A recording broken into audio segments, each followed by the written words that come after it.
تو ایسی صورت میں مسکین کو زکوٰۃ دینا زیادہ افضل ہے، کیونکہ مسکین زکوٰۃ کا زیادہ محتاج ہے۔ فقیر تو پھر بھی اپنی ضرورت پوری کر رہا ہے، لیکن مسکین کیونکہ حد سے زیادہ اس مال کا ضرورت مند ہے تو اس کو دینی چاہیے۔ تو اس لیے بہرحال جہاں فقیر اور مسکین جمع ہوں تو مسکین کو زکوٰۃ دینا افضل ہے۔ البتہ اگر کسی نے مسکین کو زکوٰۃ نہیں دی، فقیر کو دے دی، تب بھی اس کی زکوٰۃ ادا ہو جائے گی۔ تیسرا مسئلہ قرآن پاک میں ارشاد فرمایا والعاملین علیہا، اور عاملین، چونکہ پہلے دور کے اندر آپ صلی اللہ علیہ وسلم کی طرف سے اور اسی طرح جو خلیفہ وقت ہوتا تھا اس کی طرف سے کچھ لوگوں کو مقرر کر دیا جاتا تھا کہ بھئی آپ فلاں علاقے سے زکوٰۃ وصول کر کے لاؤ، آپ فلاں علاقے سے، جس طرح ہمارے پاکستان میں کسی کو بھیج دیا آپ کراچی سے زکوٰۃ لو، کسی کو بھیج دیا آپ حیدرآباد سے زکوٰۃ وصول کرو، کسی کو بھیج دیا آپ پنجاب سے زکوٰۃ وصول کر کے آؤ۔ تو اس طرح جو عاملین تھے جو کہ زکوٰۃ اور صدقات وصول کرنے کے وکیل تھے اور ذمہ دار تھے، تو ان کا بھی آپ اگر کوئی شخص زکوٰۃ دینا چاہے ان کو، تو انہیں بھی زکوٰۃ دی جا سکتی تھی۔ اور تیسرا مصرف ہے والعاملین علیہا، تو جو کہ زکوٰۃ کو وصول کرنے کے لیے عامل ہوں۔ لیکن یہاں یہ بات یاد رہے کہ آج کل کے جو سفیر ہیں تو سفراء حضرات جو ہیں ان کو اس نیت سے زکوٰۃ دینا کہ یہ عاملین ہوں، تو عاملین سمجھ کر زکوٰۃ دیں تو اس سے زکوٰۃ ادا نہیں ہوگی، بلکہ ان کو شرعی طور پر ضابطہ دیکھا جائے گا کہ وہ مستحق ہیں یا نہیں ہیں۔ اگر مستحق ہوں گے تو زکوٰۃ ادا ہو جائے گی، مستحق نہیں ہوں گے تو آپ کی زکوٰۃ ادا نہیں ہوگی۔ یہ عاملین وہ ہوتے ہیں جو حکومت وقت یعنی خلیفہ امیر المومنین کی طرف سے نامزد مقرر شدہ ہوں۔ ان کا غریب ہونا بھی ضروری نہیں ہے تو امیر ہونا بھی ضروری نہیں ہے، لہٰذا جیسے بھی ہوں گے آپ صرف عامل ہے وہ، تو لہٰذا اس کو زکوٰۃ دی جا سکتی ہے۔ لیکن اس میں ایک دوسرا ہمارے ہاں جیسا کہ ٹیکس وصول کرنے والے ہوتے ہیں، جن کی زمینیں ہیں وہ سالانہ یعنی زمین کا اخراجات لینے کے لیے وہ ایک بندہ تپے دار آتا ہے، وہ زمین کے اخراجات دیتا ہے، اور اسی طرح ہمارے ہاں یہ جو دوسرے ادارے ہیں اس میں ٹیکس وصول کرتے ہیں۔ تو یہ ٹیکس جو وصول کرنے کے لیے جو لوگ یہاں بیٹھے ہوتے ہیں آفیسرز ہوتے ہیں، ان کا یہ حکم نہیں ہے کہ وہ یہ عاملین ہیں، بلکہ عاملین صرف وہ کہلائیں گے جو کہ خلیفہ وقت یعنی امیر المومنین کی طرف سے مقرر ہوں اور زکوٰۃ وصول کریں، صرف وہ عاملین ہوں گے۔ آج کل چونکہ خلیفہ وقت بھی نہیں ہے تو لہذا یہ عاملین بھی موجود نہیں ہیں۔ والمؤلف چوتھا مصرف ہے والمؤلفۃ قلوبہم، تالیف قلب کے لیے۔ ظاہر ہے آپ صلی اللہ علیہ وسلم کے زمانے میں بہت سے لوگ مسلمان ہوتے تھے، تو اس میں غیر مسلم بھی تھے، تو اور اسی طرح بہت تنگ دست ہوتے تھے، تو اب ان کو مالی تعاون کا کیا جاتا تھا، تاکہ وہ مالی تعاون ان کا کریں اور وہ اس سے متاثر ہوں، ان کی ضروریات پوری ہوں، اور پھر وہ ہمارے دین کے اندر داخل ہوں اور ہماری بات کو مانیں۔ تو اس صورت میں یہ کافروں کی بھی تالیف قلب کی جاتی تھی، اور اسی طرح جو غریب ہوتے تھے ان کی بھی، اور اسی طرح جو نو مسلم ہوتے تھے ان کے لیے بھی تالیف قلب کے لیے، تاکہ یہ اسلام میں داخل ہو جائیں اور اسلام سے مانوس ہوں اور اسلام یعنی کلمہ پڑھ کے مسلمان ہو جائیں، لہذا اس کی زکوٰۃ کی رقم سے مدد کی جاتی تھی۔ لیکن جب الحمد فتح مکہ ہو گیا اور اس کے بعد پھر یہ کافروں کی تالیف قلب کا حکم جو ہے منسوخ ہو گیا، تو لہذا کافر جو ہیں ان کی تالیف قلب کے لیے ان کو زکوٰۃ نہیں دی جائے گی، البتہ اگر مسلمان ہوں غریب ہوں تو مسلمانوں کو زکوٰۃ دی جا سکتی ہے۔ اور یہی ایک طریقہ آج کل ہماری جو غریب بستیاں ہیں مسلمانوں کی، کفار نے اپنایا ہے کہ وہ اپنے مختلف این جی اوز، مختلف کیمپ چھوٹے چھوٹے غریب علاقوں کی بستیوں میں لگاتے ہیں، تاکہ ان کا تعاون کرتے ہیں، ان کو رقم دیتے ہیں، راشن دیتے ہیں، اور وجہ کیا ہوتی ہے کہ تاکہ یہ ہمارے دین سے متاثر ہوں اور مسلمان سے انکار کر دیں، مرتد ہو جائیں اور ہمارے دین میں عیسائی میں یا یہودی میں یا قادیانی میں داخل ہو جائیں۔ تو لہذا ہمیں اپنے غریب مسلمان بھائیوں کا خوب خیال رکھنا چاہیے۔ اس قسم کی جو غریب بستیاں ہیں وہاں مختلف قسم کے این جی اوز کو پہنچنے نہ دیں، بلکہ ہم خود ان غریبوں کی طرف پہنچیں اور ان کا تعاون کریں۔ تو بہرحال یہ چار ہو گئے، فقیر، مسکین، عامل اور تالیف قلب کے لیے، یہ حکم تو منسوخ ہو چکا ہے۔ اور پھر رقاب اور اسی طرح غلام، پہلے دور میں غلام اور باندیاں چلتی تھی، تو لہٰذا اگر کوئی مالک اپنے یہ کہہ دے غلام کو کہ آپ جو ہے میں تمہیں آزاد کر دوں گا اور مجھے اتنی رقم دے دو، تو ایسی صورت میں اس کو بھی زکوٰۃ دینا چاہیے۔ لیکن آج کل تو غلاموں کا چکر ختم ہو گیا، لہذا ان کو بھی زکوٰۃ نہیں دی جا سکتی۔ البتہ اس میں بہت سے لوگ یہ کہتے ہیں جو قیدی ہیں، آج کل کے بہت سی جیلوں کے اندر ایک قیدی پڑے ہوتے ہیں، تو جس طرح غلاموں کو زکوٰۃ دی جا سکتی تھی، تو قیدیوں کو قید سے نکالنے کے لیے بھی زکوٰۃ دے دیا کریں۔ تو یہ بات درست نہیں ہے، قیدیوں کو غلام کے اندر شامل نہیں کریں گے۔ البتہ اگر قیدی تنگ دست ہے اور غریب ہے، اس کی ملکیت میں 52.5 تولہ چاندی کی رقم کے بقدر موجود نہیں ہے، تو ایسی صورت میں اس کو مالک بنا کر زکوٰۃ دی جا سکتی ہے۔ پھر وہ اس زکوٰۃ کی رقم سے خود آزاد ہو جائے، جو کچھ بھی کرے وہ اس کی اپنی مرضی ہے، لیکن ہم اس کو قید سے چھڑانے کے لیے زکوٰۃ نہیں دیں گے، اس سے زکوٰۃ ادا نہیں ہوگی۔ والغارمین، اور 3 4 5 چھٹا مصرف اس کا یہ ہے کہ والغارمین مقروض، جس آدمی کے پاس قرض بہت زیادہ سر پہ چڑھا ہوا ہو اور قرض کو ادا کرنا ہے، تو اس کو قرض کو ادا کرنے کے لیے بھی اس کو زکوٰۃ دی جا سکتی ہے۔ وفی سبیل اللہ، اور اسی طرح جو اللہ کے راستے میں چل رہا ہے، غریب ہیں، جہاد کے لیے گیا ہوا ہے یا حج کے لیے جا رہا ہے، اور اسی طرح کوئی اللہ کے راستے میں دین کا کام کوئی کرنے کے لیے نکل رہا ہے، لیکن اس کے مالی حالات اس کے درست نہیں ہے، تو اس کے لیے زکوٰۃ سے تعاون کیا جا سکتا ہے کہ چلو بھئی میں تمہاری ضرورت پوری کر دیتا ہوں، تو آپ یہ اللہ کے راستے میں جائیں اور فلاں کام کا دین کا کام کر لیں۔ وابن السبیل، اور 8واں اس کا مصرف ہے وابن السبیل، مسافر انسان، جیسے ہم بھی سفر کرتے ہیں، یا ایک آدمی پاکستان سے باہر گیا، دبئی چلا گیا، لیکن پاکستان میں تو وہ مالدار ہے، لیکن اتفاق سے دبئی میں اس کے پاس پیسہ ختم ہو گیا، اس کا ATM وغیرہ بھی گم ہو گیا، سارے پیسے وغیرہ یہ چوری ہو گیا، گم ہو گئے، تو ایسی صورت میں وہ وہاں غریب ہو گیا، حالانکہ دیکھے وہ پاکستان میں تو مالدار ہے، تو ایسی صورت میں اس وقت مسافر کے لیے بھی زکوٰۃ دینا جائز ہے، اگرچہ وہ اپنے شہر کے اندر مالدار ہے۔ تو یہ 8 مصرف قرآن پاک میں بیان کیے گئے ہیں۔ فقیر ہیں، مسکین ہیں، عامل ہیں، اور تالیف قلب کے لیے وہ پھر رقاب اور غلام آزاد کرنے کے لیے غارمین مقروض کو دیں، اور اسی طرح جو اللہ کے راستے میں جا رہا اسے دیں، وہ ابن السبیل، اور اسی طرح مسافر ان کو بھی زکوٰۃ دے سکتے ہیں۔ یہ 8 مصرف جو ہے یہاں قرآن پاک کے اندر بیان کیے گئے۔ ہمارا آج کا آخری عنوان یہ ہے، زکوٰۃ نہ دینے پر وعیدیں۔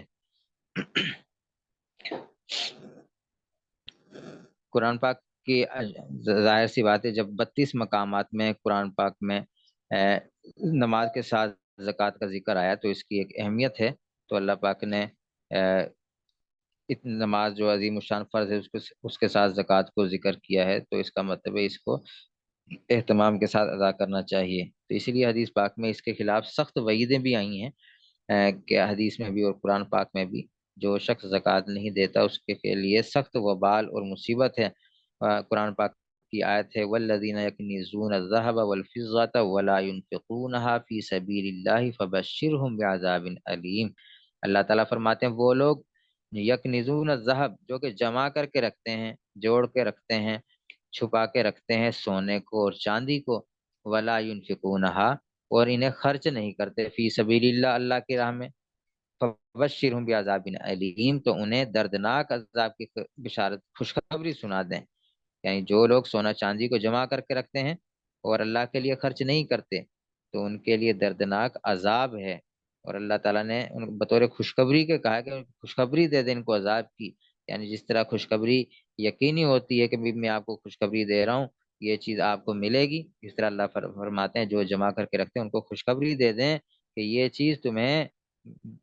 بطور انعام کے ملے گی، یعنی عذاب جو ہے بطور انعام کے ملے گا ان لوگوں کو جو کہ سونا چاندی کو اللہ کے لیے خرچ نہیں کرتے بلکہ وہ جمع کر کے رکھتے ہیں۔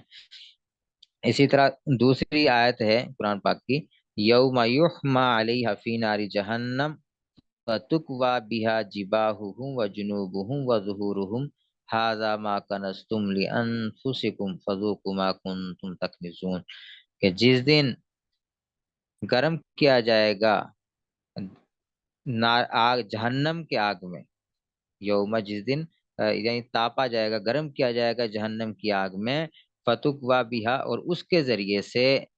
لگایا جائے، ان کی پیشانیوں کو داغا جائے گا، وجنوبہم، ان کی پیشانیوں کو بھی داغا جائے گا، وظہورہم، ان کی پشت کو بھی داغا جائے گا، یعنی ہاذا ما کنزتم، اور یہ کہا جائے گا کہ یہ وہ جمع کردہ ہے جو تم، ہاذا ما کنزتم لانفسکم، یہ وہ چیز ہے جسے تم جمع کر کے رکھتے تھے، فذوقوا ما کنتم تکنزون، لہذا جو تم نے جمع کیا تھا اس کا مزہ چکھ لو۔ یعنی جو انسان جمع کر کے رکھتا ہے تو وہ قیامت کے دن جہنم کی آگ میں گرم کیا جائے گا، اور گرم کرنے کے بعد اس کو انسان کے پیشانیوں کے اوپر جس طرح ہم اسٹیمپ لگاتے ہیں، اسٹیمپ مہر لگاتے ہیں، مہر کے ذریعے سے، تو اسی طرح گرم لوہے، گرم سونے چاندی کو، اس کے مال کو جہنم کی آگ میں گرم کر کے اس کی پیشانیوں کے اوپر لگایا جائے گا، اس کی پوری پیٹھ کے اوپر اور اس کے پہلوؤں کو داغا جائے گا، اور یہ کہا جائے گا کہ یہ وہ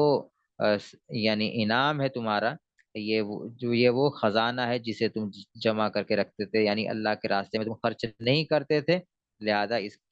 اس کی سزا اور اس کا وبال آج یہ تم چکھتے رہو۔ اسی طرح حدیث پاک میں آیا ہے، قیامت کے دن جو انسان کا مال ہے اور دولت ہے، یہ اژدہا سانپ بن کر اسے ڈسے گا،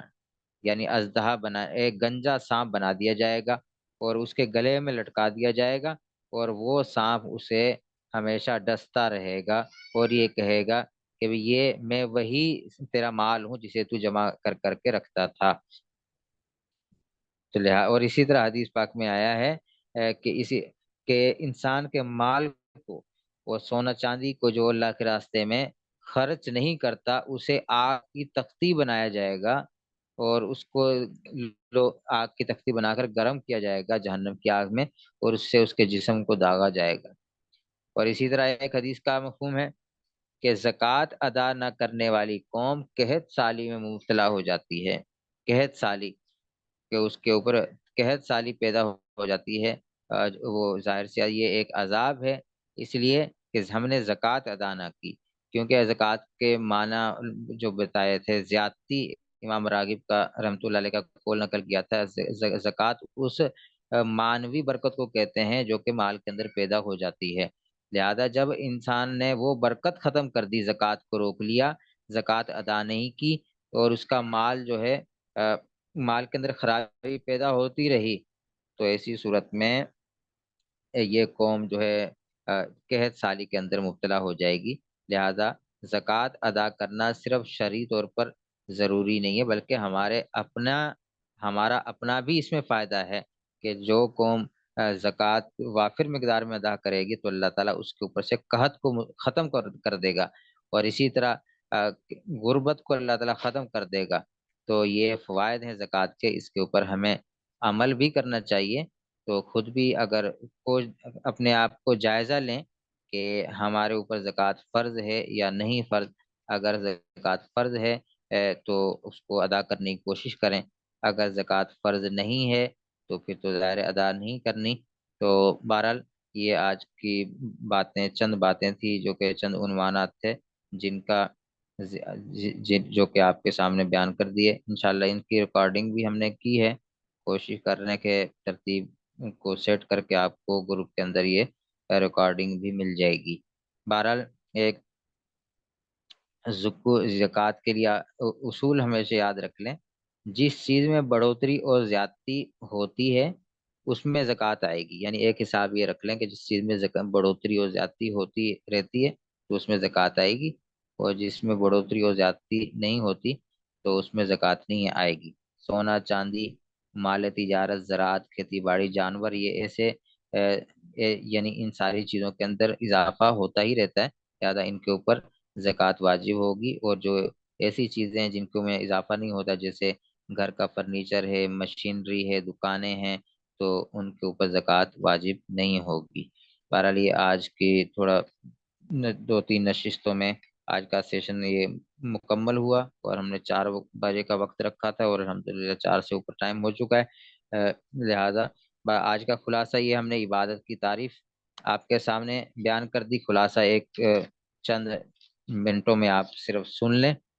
کہ سب سے پہلے ہم نے عبادت کی اقسام، تعریف اور اقسام بیان کی۔ عبادت کی چار قسمیں آپ کے سامنے بیان کی: عبادت قولی، عبادت بدنی، عبادت مالی، اور عبادت بدنی اور مالی دونوں کا مجموعہ۔ تو یہ ہم نے عبادت کی قسمیں آپ کے سامنے بیان کی۔ نمبر 2 پہ ہم نے صدقے کی تعریف بیان کی اور اس کی اقسام بیان کی کہ صدقہ مال ہے جو کہ غریب اور مسکین کو صرف اللہ کی رضا کے لیے دیا جائے، اس کو ہم صدقہ کہتے ہیں۔ صدقے کی 3 قسمیں تھی: فرض جیسے زکوٰۃ، صدقہ واجب جیسے صدقہ فطر، نظر اور قربانی۔ انشاءاللہ صدقہ فطر کے بارے میں ہم ایک تفصیلی کورس کروائیں گے، صدقہ فطر اور فدیے کے بارے میں انشاءاللہ ان قریب اس کورس کو ہم یہ کر رہے ہیں کہ صدقہ، جس میں صرف صدقہ فطر کے بارے میں تفصیلی احکامات ہوں گے، اور اسی طرح فدیہ، عام طور پہ لوگ جو ہے روزہ نہیں رکھ پاتے، بوڑھے ہوتے ہیں، بیماری ہوتی ہے، تو ان کے لیے فدیے کا حکم کیا ہوگا کیا نہیں ہوگا، انشاءاللہ ان 2 چیزوں کا تفصیل ایک دن کی نشست 2 گھنٹے کی ہم کچھ دنوں میں طے کر رہے ہیں، جس کا اعلان انشاءاللہ ہم گروپ میں کر دیں گے۔ بہرحال صدقے کی 3 قسمیں ہیں: صدقہ فرض ہے، صدقہ واجب ہے اور صدقہ نفل ہے۔ یہ 3 قسمیں۔ صدقے کے فوائد دنیا میں بھی بہت ہیں اور آخرت میں بھی بہت ہیں۔ دنیا میں فائدہ یہ ہے کہ کوئی بھی مصیبت صدقے سے آگے بڑھ نہیں سکتی، اور اللہ تعالیٰ کا صدقے کے ذریعے سے غصہ ٹھنڈا ہو جاتا ہے، اور آخرت میں یہ فوائد ہمیں ملیں گے کہ اللہ تعالیٰ ہمارے 1 روپے کے 1 مال کو 70 گنا بڑھا دے گا۔ اور اس طرح زکوٰۃ کا مفہوم کیا تھا؟ زکوٰۃ کا مطلب یہ ہے کہ بڑھنا اور پاک ہونا، اور اسی طرح اصطلاحی طور پر زکوٰۃ اس مال کو کہتے ہیں جو اللہ تعالیٰ نے مال میں حصہ مقرر کیا ہے، اس مقرر شدہ حصے کو ادا کیا جائے۔ زکوٰۃ کا مقصد تاکہ اللہ کا دیا ہوا مال سب لوگوں کے پاس آ جائے، کسی کی ایک کی ملکیت میں نہ رہے۔ تو زکوٰۃ کا حکم قرآن پاک میں 32 جگہ پر آیا ہے نماز کے ساتھ، ٹھیک ہے۔ اور اس کے ساتھ ساتھ زکوٰۃ کس مال پر فرض تھی، اس میں ہم نے بتایا کہ زکوٰۃ جو ہے مال تجارت ہے، اور اسی طرح نقد روپیہ ہے، مویشی ہے، سونا چاندی ہے، اور اسی طرح زراعت یعنی زمین، کھیتی باڑی اس کے اوپر فرض ہے۔ لیکن زمین کی جو زکوٰۃ ہے اس کو ہم زکوٰۃ نہیں کہتے، اس کو ہم عشر کہتے ہیں۔ تو بہرحال یہ 4 چیزیں ہیں: زمین، مال تجارت، اور اسی طرح مویشی اور سونا چاندی نقدی، یہ ان 4 چیزوں کے اوپر زکوٰۃ فرض ہے۔ اور اس کے علاوہ جو استعمال کی چیزیں ہوں گی ان کے اوپر زکوٰۃ فرض نہیں ہے۔ فرنیچر ہے، مشینری ہے، سامان ہے، گھریلو سامان، ان کے اوپر زکوٰۃ فرض نہیں ہوگی۔ اسی طرح زکوٰۃ ہر اس مسلمان پر فرض ہے جس کی ملکیت میں 7.5 تولہ سونا ہو، یا 52.5 تولہ چاندی ہو، یا 52.5 تولہ چاندی کے بقدر قیمت ہو، یا 52.5 تولہ چاندی کے بقدر مال تجارت اس کی ملکیت میں ہو، اس کے اوپر زکوٰۃ فرض ہوگی۔ زکوٰۃ میں صرف 40واں حصہ فرض ہے، یعنی 40واں حصہ کل مال کا، جتنا بھی آپ کی ملکیت میں مال ہے سب کو جمع کر لیں، اس کو سارے کے سارے مال کا 40واں حصہ آپ کے اوپر بطور زکوٰۃ فرض ہوگا، اس سے زیادہ فرض نہیں ہوگا۔ اور یہ فرض بھی 1 سال بعد ہے۔ مثلا اگر یکم رمضان کو آپ کی ملکیت میں 52.5 تولہ چاندی کی رقم مثلا 90,000 پہ آئے، اور اگلے سال یکم رمضان تک وہ 90,000 آپ کی ملکیت میں موجود ہیں، تو آپ کے اوپر 1 سال کی زکوٰۃ یعنی 2.5% واجب ہوگی۔ زکوٰۃ کے 8 مصارف ہم نے بیان کیے: فقیر، مسکین،